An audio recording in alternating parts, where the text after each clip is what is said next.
어제 2부 예배 때는 우리 1대1 간증을 전인수 권찰님이 이렇게 했습니다. 다른 내용보다 저한테는 마음에 와닿았던 한 구절이 있었습니다.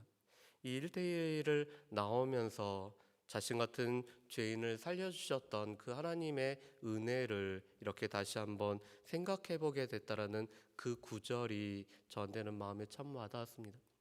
우리가 하나님 앞에 나올 때 우리가 죄인이었다라는 것, 그렇지만 하나님의 은혜로 우리가 그 죄에서 용서를 받았다라는 것 때문에 나 같은 죄인 살리신 하나님의 은혜를 우리가 얼마만큼 기억하고 생각하는지, 그것이 예배와 또한 1대1과 또 무엇보다도 이 새벽에도 우리 가운데 하나님 앞에 나올 때 나의 죄인이었지만 그럼에도 불구하고 하나님의 은혜로 우리가 살림을 받았다는 것 때문에 우리가 얼마만큼 감사하고 있는지를 그렇게 생각해 보는 시간이었습니다. 오늘 우리가 살펴보는 이 레위기 9장도 마찬가지입니다.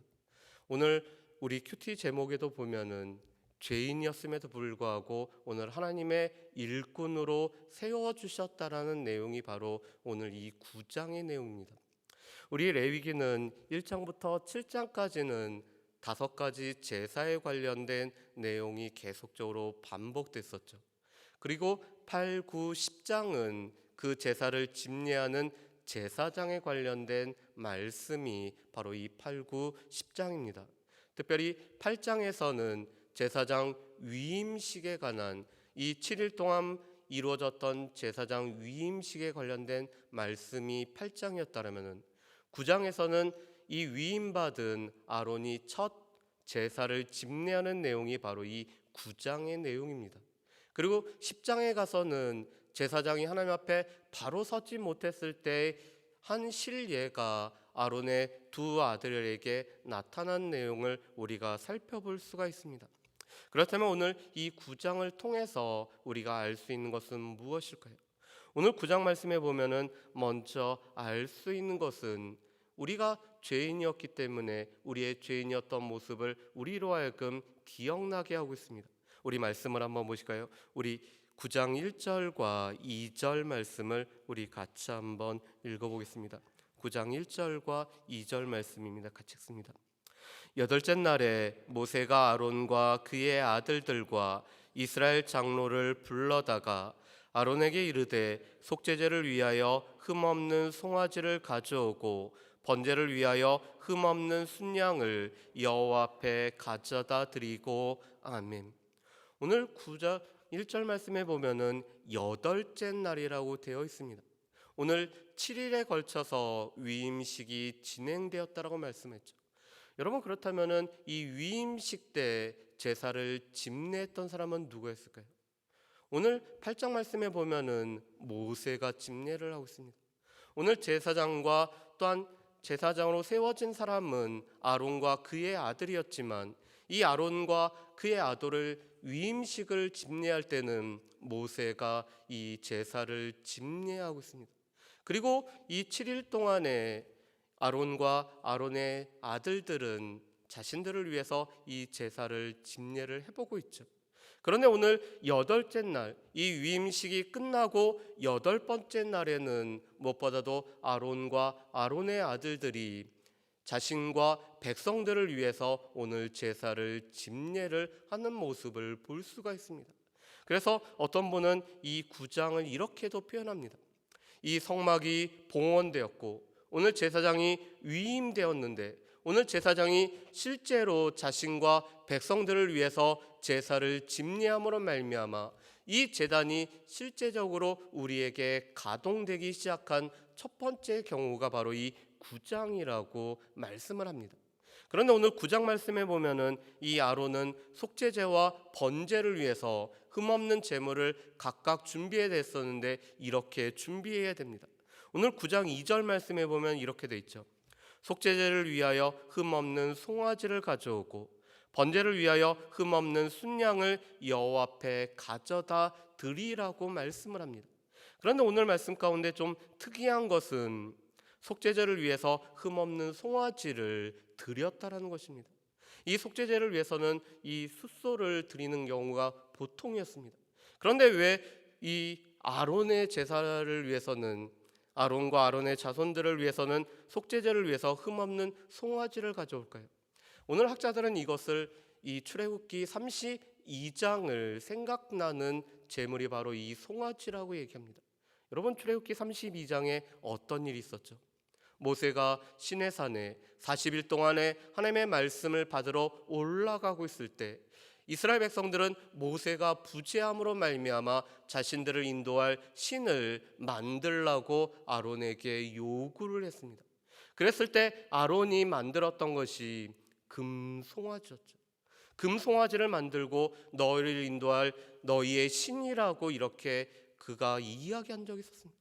그런데 오늘 9장 2절에 아론에게 속죄제를 위해서 흠없는 송아지를 가져옴으로 말미암아 본인이 전에 범했던 그 죄를 생각나게 하는 것이 바로 이 송아지라고 오늘 해석을 하고 있습니다. 다시 말해서 자신이 죄인됨, 오늘 하나님 앞에 쓰임을 받고 오늘 하나님 앞에 제사장으로 사역을 하고 있지만 자신의 죄인됨을 기억나게 하는 것이 바로 이 송아지라고 말씀을 합니다.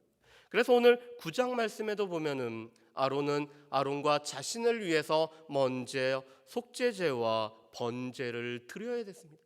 오늘 이 아론이 이스라엘 백성들을 하나님 앞에 인도하는 중보자의 역할을 하지만 여전히 자신도 죄악으로 가득 차 있기 때문에, 이 죄로 오염됐었기 때문에 자신을 위해서 먼저 제사를 드리기 위해 속죄제를 드려야 됐고, 또한 헌신을 다짐하는 번제를 드려야 됐음을 보게 됩니다. 그래서 자신의 죄 문제를 해결한 이 아론이 백성을 위해서는 속죄제와 번제와 화목제와, 화목제에는 소제를 곁들여서 제사를 드리고 있습니다. 여러분, 1장부터 7장까지의 이 5가지 제사는 늘 서로 연결되어 있었다고 말씀드렸죠.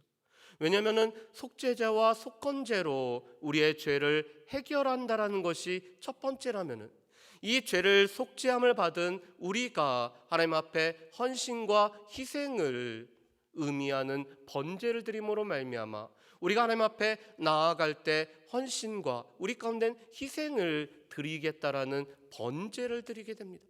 특별히 소제를 통해서 하나님께서 우리에게 행하셨던 일들을 기억하는 제사가 바로 이 소제죠. 하나님께서 우리의 죄를 용서하셨고 또한 우리를 받아주셨을 뿐만 아니라 하나님의 자녀로 삼으신 하나님의 은혜를 기억하는 것이 소제였습니다. 이렇게 소제까지 드리면은 하나님과 우리 사이에 화목이 이루어졌기 때문에 그 화평함을 우리만 누리는 것이 아니라 우리의 주변의 사람들과 함께 누리는 것이 화목제였습니다.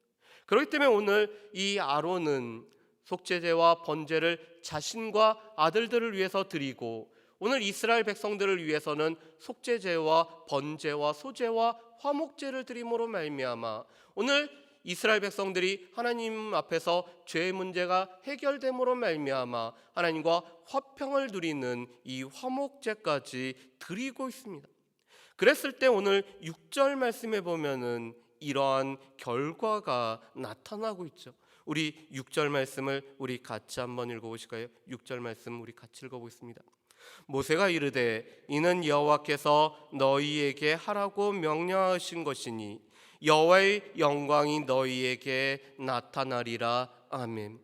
오늘 6절과 특별히 7절 말씀에 보면은 여호와의 명령대로 하라라고 말씀합니다.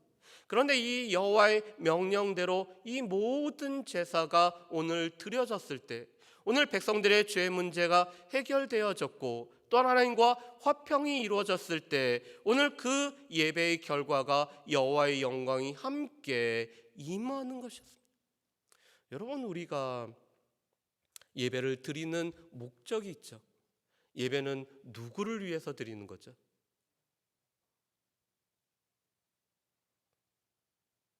예배는 누구를 위해서 드리는 거죠?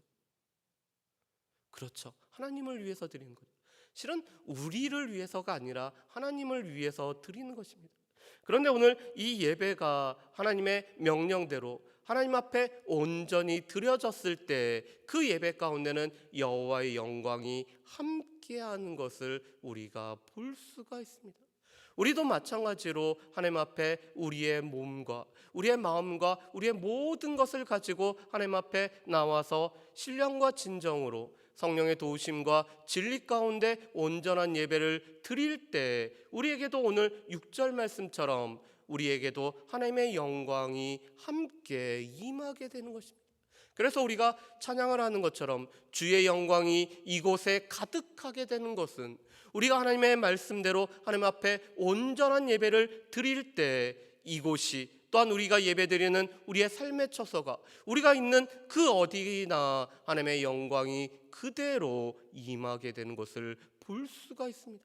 그렇기 때문에 우리의 예배 가운데는 하나님의 영광이 진정으로 임하고 계시는지, 하나님의 영광이 임하기 위해서는 우리가 죄인이었지만 우리의 죄의 문제를 해결하셨던 예수 그리스도로 말미암아 죄의 문제가 해결되어졌고 우리가 하나님 앞에 우리의 마음을 들여서 헌신과 희생을 다짐할 때 하나님과 화평하고 이웃과 화평함이 이루어졌을 때 온전한 영광이 임하는 것을 우리가 볼 수가 있습니다.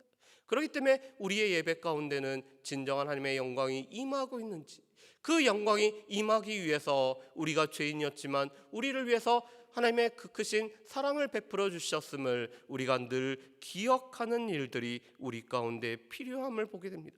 그러면서 오늘 말씀 가운데는 특별히 이 제단이 어떠한 모습인지를 우리에게 말씀을 해주고 있습니다. 우리 9절과 우리 10절 말씀을 우리 같이 한번 보실까요? 9절과 10절 말씀입니다. 우리 9절 10절 말씀 같이 읽어보겠습니다. 아론의 아들들이 그 피를 아론에게 가져오니 아론이 손가락으로 그 피를 찍어 제단뿔에 바르고 그 피는 제단 밑에 쏟고 그 속죄 제물의 기름과 콩팥과 간거풀을 제단 위에 불사르니 여호와께서 모세에게 명령하심과 같았고. 아멘. 오늘 9절과 10절 말씀에 보면은 앞서서 말씀했던 이 7장까지의 5대 제사가 그대로 이루어졌던 것을 보게 됩니다. 그런데 이 제단 밑에는 이런 일이 있었죠. 특별히 이 제단은 이스라엘 모든 회중이 보는 이 성소 앞에 있는 제단을 말하고 있습니다. 이 번제단이라는 것은 늘 성소 앞에 있는 제단이기 때문에 이스라엘 백성들이라면 누구든지 다 보는 곳에 있는 곳이 바로 이 번제단입니다. 그런데 이 번제단에 오늘 넷불에는 피를 바를 뿐만 아니라 그 제단 밑에는 오늘 피를 흘리고 있는 모습을 볼 수가 있습니다. 다시 말해서 이 제단이라는 곳은 죽음을 상징하는 것입니다. 우리가 죽어야 되는데 우리 대신하여서 우리의 죄를 안수받은 짐승이 죽어나갔던 곳, 그런데 그 죽음이 있던 이곳에 생명이 살아났음을 보여주는 것이 이 번제단 밑에 흐르는 피가 보여주는 것입니다. 여러분, 이것은 예수 그리스도의 죽으심을 예표하는 거죠. 이 죽음이 있는 그 십자가의 그 자리에서 우리 가운데 생명이 주어졌기 때문에 이 십자가는 죽음의 자리일 뿐만 아니라 생명이 다시 살아난 자리입니다. 그런데 그것을 보여주고 있는 것이 바로 이 번제단에 흐르는 피, 그 피의 이 비릿한 냄새 가운데서 죽음을 맞지만 동시에 그곳에서 생명이 살아남을 경험하는 것이 오늘 이스라엘 백성들이 첫 제사를 통해서 경험하는 바입니다. 바라기는 오늘 말씀처럼 하나님께서 아론, 무엇보다도 하나님 앞에 범죄했었던 불완전한 자였던 이 아론을 하나님께서 제사장으로 삼으시고 하나님의 일꾼으로 삼으실 뿐만 아니라 그러기 위해서 자신의 죄의 문제를 먼저 해결하게 하셨던 그 하나님의 은혜는 동일하게 우리에게도 해당되고 있음을 보게 됩니다. 왜냐하면 베드로 전서 2장 9절 말씀에 있는 것처럼 하나님께서는 우리 자신을 죄인이었지만 예수 그리스도의 보혈로 말미암아 죄 문제를 해결한 왕 같은 제사장으로 우리를 삼고 있기 때문에 그렇습니다. 그런 우리 또한 아론이 자신이 죄인이었다는 것을 기억하면서 자신의 죄의 문제를 해결하기 위해서 제사를 드렸던 것처럼 우리 또한 죄인이었지만 예수 그리스도의 보혈로 말미암아 우리가 의인된 자임을 우리는 늘 기억하면서 그런 우리를 사용하시는 하나님 앞에 우리 또한 감사의 됨을 보여주는 것이 오늘 말씀입니다. 특별히 우리가 하나님의 말씀대로 우리가 온전한 예배를 하나님 앞에 드리고 우리에게 주어진 이 제사장의 직무를 온전히 감당할 때 하나님께서는 우리의 삶의 자취자취마다 오늘 주의 영광이 가득하게 한다는 것 또한 우리가 기억하며 우리의 삶에 또한 우리의 예배 가운데 우리의 모든 곳에 하나님의 영광이 임하기 위해서는 주의 말씀대로 이루어지는 또한 주의 은혜를 힘입는 것들이 우리 가운데 필요함을 우리는 분명히 기억을 하셔야 될 것입니다. 특별히 창세기 4장 말씀에 보면은 하나님께서는 아벨과 가인의 제사 중에서 아벨의 제사를 받은 이유를 이렇게 설명합니다. 아벨과 아벨의 제사라고 말씀합니다. 우리의 예배라는 것은 우리와 분리되지 않기 때문에 하나님은 예배 드리는 자를 통해서 그 예배에 받으시는지 여부가 늘 결정되고 있는 것을 보게 됩니다. 하나님께서 우리의 모습을 보시고 우리의 예배를 받으시든지 우리의 모습을 보시고 우리의 예배를 받지 않든지 우리가 믿음으로 나아갈 때 우리의 예배를 받으심으로 말미암아 주의 영광이 임하든지 우리의 믿음 없음으로 말미암아 우리의 예배를 받지 않음으로 말미암아 주의 영광이 임하지 않는 것은 우리에게 또한 달려있는 것을 보게 됩니다. 바라기는 주의 말씀대로 살아가고 주의 말씀대로 오늘 온전한 예배를 드리기 때문에 우리의 삶의 그 자리마다 하나님의 영광이 임하는 삶을 살아가시는 또한 이 제단 밑에서 오늘 죽음의 자리에서 생명이 피어난 것들을 기억하며 늘 예수 그리스도의 은혜를 기억하며 살아갈 수 있는 저 여러분들 되시기를 주의 이름으로 축복합니다.